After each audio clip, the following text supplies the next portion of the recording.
to enjoy every practice that I had because I was never going to do it again. Yeah. I was going to enjoy every bus ride because those were going to be dwindling down. Yeah. Every plane ride, playing cards with the guys. Come on, man, you got me tearing up now, man. I want to go play, So I said to myself, I want to enjoy it because usually, when you're in the middle of it and you're young, I got to go to practice. I don't feel like doing suicide. Yeah. Every suicide, every 17, every time the coach yelled at me, this is it. Yeah. I'm never going to be in this competitive atmosphere ever again. I'm going to enjoy everything. Signing autographs, going early, my whole routine, I wanted to enjoy it. And that's what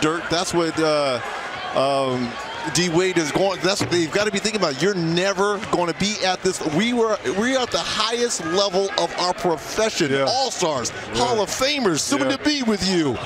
You're never going to do it again. Enjoy every practice. Did you change the way that you came out? Because I know you used to come out sometimes Michael Jackson. Did you ever change that the last year? I went old school. What'd you do? Michael. I went Jackson 5. It wasn't Thriller. No. I went off the wall. Destiny. Yeah, the victory tour. I'm with you, baby. The victory tour. Went all the way from A to Z to ABC 1 2. There we go. I want you back. We look at some of the half-court shots and Ben Simmons, among others. We think of kind of first-half stories. We had Embiid, one of the Elton Brand. You want to talk about 1 year? I think he's executive of the year for me. Now, it will depend on what they do going forward. Because right now, other than the Golden State Warriors starting 5, I would have to say the Sixers probably have the best starting 5. Now, can that collection of talent, they've had Jimmy Butler since November, and now they just added Tobias Harris.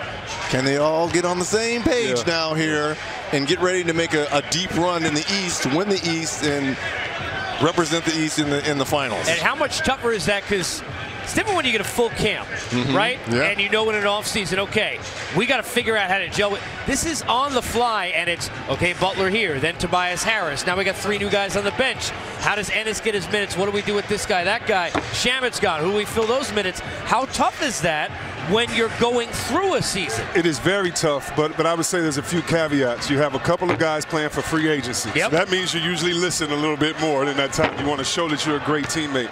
Tobias Harris has come in and played defense and showed that he can facilitate, as you see Damian Lillard knock one down from half court. I really like their makeup, and I think that this is a different situation. They're all coming together at the perfect time to get this one goal. And so they can be selfish collectively to win this championship. And if they win, everybody gets paid. So this is one of the few scenarios that if they win, everybody looks better and everyone gets paid, and all kind of ulterior motives are for contracts and things like that are handled. And so I really like the makeup of this team. It's up for their bench to show how good they are and for them to prove it. But I think right now is the right time of being infused with that energy, especially when you look at what Toronto's done, when you look at what the Bucks have done. And so I really like the moves of the Sixers, and I'm interested in seeing how they finish out the season. I will say one thing.